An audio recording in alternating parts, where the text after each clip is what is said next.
It's the traditional season for graduations, a time when very accomplished and wise adults share free life advice along the lines of live up to your potential, make the world a better place, and of course, use sunscreen. Today, I'd like to join a little bit in that tradition. My message to young people, of course, is simple. Get vaccinated. Whether you're a graduate, still in high school, in college, just out, or more than a little bit out, it's the most important thing you can do right now.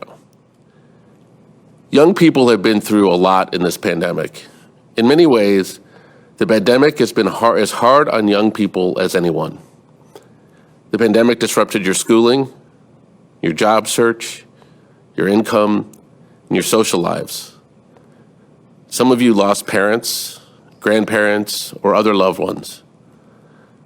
You've seen and experienced stress in a way you probably haven't before. I know it's been an anxious time, and you've been asked to do difficult things. But there is light at the end of the tunnel. Vaccines have led to a dramatic decline in cases, in hospitalizations, and in deaths. For the first time since the pandemic began, COVID cases are down in all 50 states. We are winning the war on the virus, and we need you to help us finish the job. Getting vaccinated is something you can do to protect yourself and your family. It will help you and all of us return to a closer to normal life. There's also another consideration that graduation speakers would surely point out. As much as you've been through, getting vaccinated is far from the last thing your country will ask from you. Your participation in society is one of the elements of citizenship. In many ways, your generation has shown us how you make the world a better place. And getting vaccinated is part of carrying the mantle of becoming the generation that changes things for the better. To be sure, you have the power to help your country and the world for the better right now. And to help you, we have made it as easy and as convenient as possible. Overall, there are more than 80,000 locations with vaccines. 90% of you have one within 5 miles of where you live right now. The vaccine is ready and waiting for you. You can text your zip code to 438-829. That's 438-829 to get locations near you with vaccines in stock right now. And if you think appointments are a hassle, don't worry. More than 20,000 local pharmacies in communities across the nation are offering walk-in vaccines. That's right. No need for an appointment. These vaccinations are essential. However, if you're unvaccinated, you're at risk regardless of your age. According to CDC, more than 3 million kids under 17 have contracted COVID-19. And even though it's rare for kids to get severely ill from COVID-19, it can happen. So let's prevent that. Vaccines are offering hundreds of millions of Americans the protection they need to return to closer to normal lives. As the CDC announced last week, fully vaccinated individuals can now safely do nearly all daily activities without a mask. I want to reveal something personal with permission that underscores their importance. Last fall, one of my sons contracted COVID-19. Unfortunately, he is one of the many Americans battling long-term symptoms. He's young and fit and in the prime of his life. But 6 months later, he still suffers from tachycardia, shortness of breath, and ongoing and frequent flu-like symptoms. His hands are cold to the touch. Neither he nor his parents, my wife and I, are sure how long this will last. Many young people are in this situation, and many have it worse. I know it's easy when you're young to imagine that these things don't affect you. A vaccine may feel unnecessary. You feel healthy. You know people who've had COVID and they're doing all right. But we are still learning about the long-term effects of COVID. And as you'll hear from Dr. Walensky, while cases and hospitalizations and deaths are down, COVID patients now tend to be younger. More than 1 in 3 COVID hospitalizations are people younger than age 50. But there's excellent news. Through years of research, scientists have found a way to safely protect us from this deadly virus. And thanks to the president's leadership, we've secured enough vaccine supply for all eligible Americans. This week, more than 27 million doses will go out into the country. And to make sure more people around the world have access to these life-saving vaccines, yesterday, the president announced that over the next 6 weeks, the U.S. will be sending 80 million doses overseas. This is 5 times more than any other country in the world has shared. We will not use our vaccines to secure favors from other countries. We will work with COVAX and other partners to ensure that they're delivered in ways that are equitable and follow the science and public health data. You should be proud of not only the progress we are making, but also of the contribution you and your country are making and will be making to the globe. We are not resting on our laurels here in the U.S. We must finish the job. And we must, along with others around the globe, do what we've done in the U.S. all over the world. And with that, over to Dr. Walensky. Good morning. Thank you. I'm pleased to be with you today. Let's begin again with the overview of the data. Yesterday, CDC reported 17,724 new cases of COVID-19, the lowest daily case numbers since June 2020. The 7-day average of hospital admissions is 3,500. Again, a positive sign with another back-to-back decrease of almost 18% from the prior 7-day period. And 7-day average daily deaths have also declined to a new low of 546 per day. The last time our 7-day average was this low was in March 2020, essentially since the pandemic began in large parts of the United States. The past week has been a big week with progress and milestones that set us on a path out of this pandemic. We should all have cautious optimism. Cases have continued to decrease and have not been this low since spring of last year. Hospital admissions are down, deaths are down, and we are vaccinating between 1.5 million and 2 million people per day. And we are now working with governors and local leaders who are looking at their case transmission rates and vaccination rates to make informed decisions about how to safely get back to the activities we have lost during this pandemic. This was never going to be easy, but we will do the hard work together and get through this together. Last week, FDA authorized and CDC recommended use of the Pfizer vaccine for adolescents. In less than 1 week, we have vaccinated more than 600,000 12 to 15-year-olds.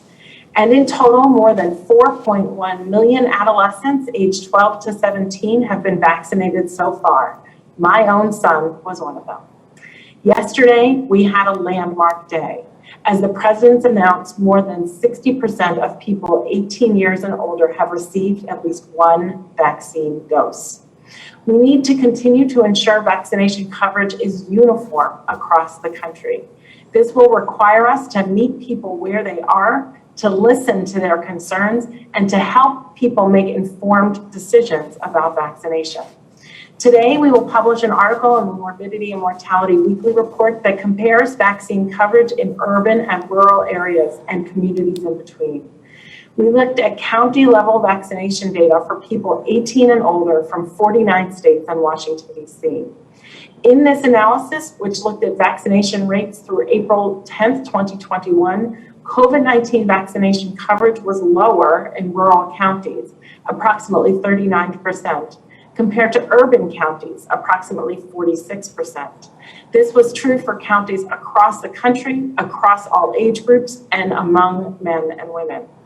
We remain committed to listening and to reaching out to communities in every corner of the United States in our work to narrow these differences and make sure that vaccine coverage is equitable, regardless of whether you live in rural or urban areas. Public health staff are working nationwide to provide trusted information via trusted messengers, meeting people where they are, wherever they are. For example, this past weekend, CDC staff were at the Talladega Superspeedway, where the Alabama Department of Public Health, with support from the Alabama National Guard, HHS, and the CDC Foundation, partner together to provide COVID-19 testing and vaccination. We have truly made tremendous strides across the country to ensure people have access to vaccines. And there still is a lot more work for us to do ahead. We are more than 274 million doses administered. If you haven't yet been vaccinated, perhaps you will consider being our reason to celebrate one more. Thank you. I'll now turn things over to Dr. Fauci. Thank you very much, Dr. Walensky. Along the line of the advantages of getting vaccinated, I'd like to spend just a couple of minutes talking about vaccines that we're receiving and the SARS-CoV-2 variants and the recent data that has accrued over the past couple of weeks that are very encouraging regarding protection against the known variants. Next slide. In this paper from the New England Journal of Medicine from a couple of days ago, the Pfizer-BioNTech vaccine showed that they neutralized SARS-CoV-2 variants shown in the yellow highlight. Namely, these variants, the New York variant, the California variant, the variant that's dominant in this country, including the E484K variant, remain susceptible to neutralizing antibodies with only a minor diminution in its capability. Next slide. In addition, if you look at the Moderna vaccine, again, in another study that came out just 2 days ago, individuals who are vaccinated with the mRNA, including elderly individuals, maintained binding and functional antibodies, again, against a wide range of variants shown on this slide. And importantly, the capability of neutralizing and binding lasted for greater than 6 months, as shown on the next slide. When you look at the durability on this slide, as you can see, the binding to cell surface spike and the various variants shown with the different colors, you had a very good sustaining of the ability to bind up to 209 days in this study. Also, as you might notice, they hadn't shown the 617 from India on this slide. But on the next slide, if you look at a number of studies, again, that have come out literally within the last few days, on each of them, the modest neutralization resistance to the 617 antibody suggests that the current vaccines that we are all using, that we've been speaking about, would be at least partially and probably quite protective. And then on the last slide, if we go to the last slide, again, more situation with regard to the B617 and the B1618 that have been identified in India. And on both these circumstances, you see that these were neutralized with only a 2.5-fold diminution in titer, which, as I mentioned in previous press briefings, that's well within the cushion effect of the capability to protect against infection and certainly against serious disease. So in summary, this is just another example of the scientific data accruing, and as I've shown you here, literally over the last few days, indicating another very strong reason why we should be getting vaccinated. I'll stop there and back to you, Andy. Thank you. Dr. Nunes-Smith? Thank you so much, Andy, and good to be with all of you this morning. You know, the president has said from the start that equity would be at the center of his administration's pandemic response. And for all of us, achieving equity is not aspirational, it is mission critical. So I'm really pleased to be able to share a few updates on our progress, specifically in the vaccination campaign, as well as how we are working to achieve this mission. As you're aware, seniors were a big focus of our vaccination program across the president's first 100 days. Today, well over 80% of seniors have had at least one shot. This is such an important marker of progress. And if you stop and look at the health outcomes for this group, deaths are down dramatically since January, about 80% across all seniors. And encouragingly, the data suggests a drop as well among Hispanics of over 80%. And among African Americans are about 70%. So a big part of how we achieve this progress is through the federal vaccine delivery channels.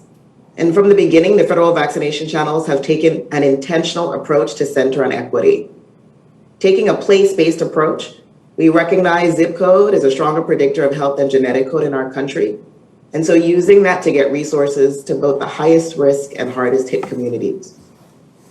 There are high quality demographic data in the federal vaccination channels, and those data are encouraging. I want to share some with you today. So for example, across all of FEMA's federally run sites, and all of these have been located in some of our most underserved communities, approximately 60% of shots have been administered to people of color. And since our community health center program started, about 70% of shots administered through those centers have gone to people of color as well. One last major federal vaccine delivery channel to mention is the federal pharmacy program. 40% of the over 40,000 local pharmacies participating are located in high-risk areas. And in the last 2 weeks, over 47% of pharmacy doses have been administered to people of color. To meet people where they are, the federal government has also supported hundreds and hundreds of mobile vaccination centers, including in rural communities. So we are making progress in equity through very intentional focus. However, in the next phase of our vaccine program, we know there is much more to do.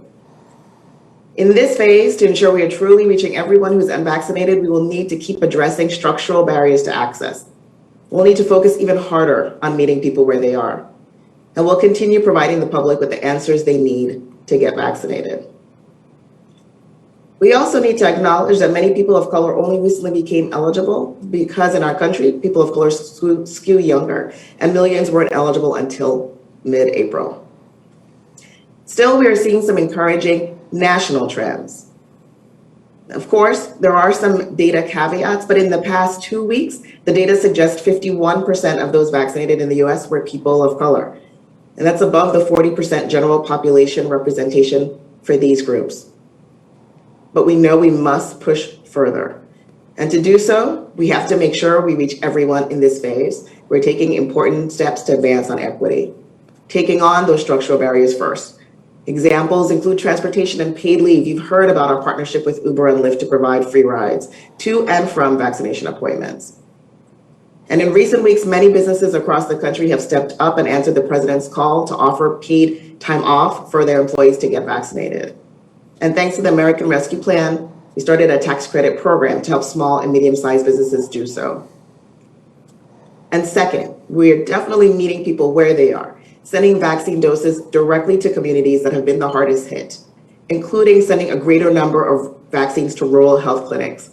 And FEMA is shifting their focus to smaller community-based sites and pop-up clinics. And third, we're making significant resource investments to support vaccine outreach efforts so that anyone who has questions about getting vaccinated can get the information that they need. So in closing, we know there is more work to do, and we know that equity does not happen by default. Equity work is always hyper-local. Communities are the experts in what they need. Partnering with trusted local community leaders is a must. So as these efforts move forward, we remain committed, putting equity at the center of everything we do. And working together, we're going to make sure everyone, every community benefits from scientific discovery and gets to the other side of the pandemic. So with that, Andy, thanks, and I'll turn it back to you. Thank you. Okay, let's take a few questions. Thanks, Andy. We only have time for a few questions today, so please keep questions to one question. Aaron Billups, Spectrum News. Hi, thank you for taking my question. Dr. Fauci, just wondering if you could speak to how protective the J&J vaccine is against these variants. And, there are a lot of parents wondering how soon they might gain access to vaccines for children under 12. In the past, you've said the beginning of next year. Has that timeline moved up at all? Well, with regard to J&J, we don't have as much data as I showed you on the slides, but whenever we have looked with J&J, it looks like they are, in fact, protective, even though there's a diminution. And I think the classic example of that was the study that was done simultaneously in the United States and in South Africa with the 351, in which the actual protection against all infection, particularly symptomatic infection, was diminished to around 60%, but there was virtually 100% protection against serious disease, hospitalization, and deaths. So I would imagine, even though we don't have as much data with J&J as we do with the Moderna and the Pfizer, that we would expect that it would be comparable, but we need to get confirmation of that. But any data that we do have indicates that it looks like it's the same line. And I'm sorry, the second part of your question, would you repeat? I didn't quite get it. The second part was the timing for children under 12 to potentially be eligible for vaccination. Okay, I'm sorry. Well, as I mentioned, it's still on track. There are a couple of companies that are now doing what's called age and dose de-escalation studies, starting between 12 and 9 to 6, 6 to 2, and 6 months to 2 years. It is likely and almost certain that by the time we get to the end of this calendar year and the first quarter of 2022, that we will have enough information regarding safety and immunogenicity to be able to vaccinate children of any age. Great. Next question. Ouija at CBS. Hi, Kevin and everyone. Thanks for taking my question. It's for Dr. Walensky. On Saturday, the CDC provided school guidance for the rest of the school year. And I know you said that you'll work over the summer to update its guidance for the fall, in addition to working on guidance for childcare, travel, summer camps, etc.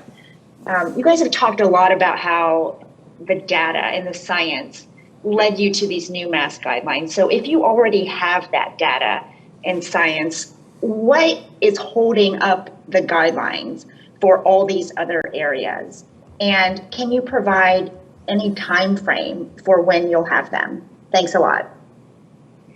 Thank you for that question. Yes, of course, we have thousands of pages of guidance related to all sorts of sectors, businesses, schools, higher ed camps, as you noted, and we are now working through those in the context of our new science-based guidance that was released on Thursday. As you noted, we did place guidance on the CDC website to ensure that people who are finishing out this school year, children will likely not have the opportunity to be fully vaccinated before the end of the school year. So all of our guidance for this school year should be unchanged. And we are now working diligently to work through all of our active guidance in the context of this new science related to fully vaccinated people. Thank you. Next question. Let's go to Cheryl Stolberg at the New York Times. Thank you for taking my call. I think this might be an Andy question. Yesterday, the president said that sending doses overseas is not enough, and he said that we'll need a new effort working with pharmaceutical companies to increase supply, particularly here in the United States. But activists are saying that the administration needs to work with pharmaceutical companies to transfer technology to vaccine makers overseas so that other countries can stand up their manufacturing operations. And I'm wondering, does the president agree with that? And is that something that you are working toward? And separately, what is your understanding of when the 60 million doses will be released, the AZ doses? Right. Thanks for the question, Cheryl. I think that the president indicated a couple things yesterday. One is that the U.S. must lead and will lead and is beginning to lead in the effort. That includes both short-term efforts, which is I think the total of 80 million doses that will be donated across 4 different vaccine platforms overseas between now and I believe it's over the course of July, or I should say the end of June. So that's an enormous commitment that I think is at least 5 times as large as anybody else has made. But we know that over the long term, as you say, much more needs to be done. The world needs billions of doses. And while the U.S. will play a leadership role, we will create manufacturing, we will export, as we've already begun to do from Pfizer and from Moderna, that we will still need global partners across the world to do the same. So this is going to be a collaborative effort with other nations. We have at the top of that, the goals are to make sure we're focused on equity and on science and how we do these distributions. There is a lot of work to be done. The president named Jeff Zients yesterday to lead that initiative, and I'm sure you'll be hearing more about those efforts going forward. And we don't have an update as of now on the timing of the AstraZeneca doses. We are waiting the review from the Food and Drug Administration. Next question, please. Yamiche, PBS. Hi, thanks so much for taking my question. The CDC has stopped, and this is a question for Dr. Walensky, please. The CDC has stopped monitoring breakthrough infections among vaccinated individuals and said it would only investigate such cases if it was if it resulted in a hospitalization or death. Could you talk a little bit about why that's the right strategy? And is there any increased worry about breakthrough infections now that everyone's starting to take off their masks? Thank you for that question, Yamiche. You know, these vaccines were studied to prevent severe illness, hospitalization, and death. And as we look at these breakthrough infections, those are the ones we're most concerned about, of course. We want to be able to study them to get the sample to understand whether there were variants involved. Before we started only studying breakthrough infections in the hospitalized patients, we were studying all breakthrough infections.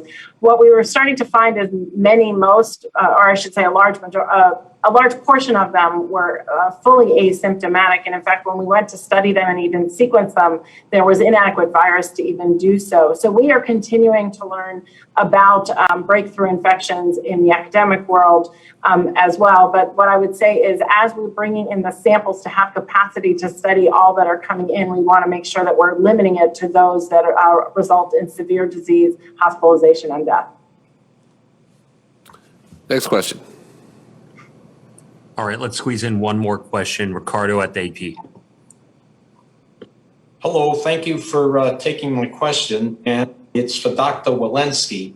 And can you please provide an update on the status of the extent of the India variant in the United States? The data on sequencing that's publicly available on the CDC website is from the end of last month. So what are the proportions that you're finding of the India variant, and what is the outlook for the next 4 weeks? Thank you for that question, Ricardo. I don't have that off the top of my head. What I will tell you is that it does take some time for us to get in the sequences, do the sequence, and do all of the analysis, which is why it's a bit delayed from week to week. But I will get back in touch with you. I will present those data as soon as we have the upcoming data, as soon as we have them. And I'll use that to emphasize the final point as we close, which was Dr. Fauci's very promising news that the vaccines that we have available to us in the U.S. are effective against the Indian variant. And it is all the more reason why it's important for all of us who have the opportunity to get vaccinated to do so, because we've seen the devastation that these variants can cause in other countries. And we should not feel that this can't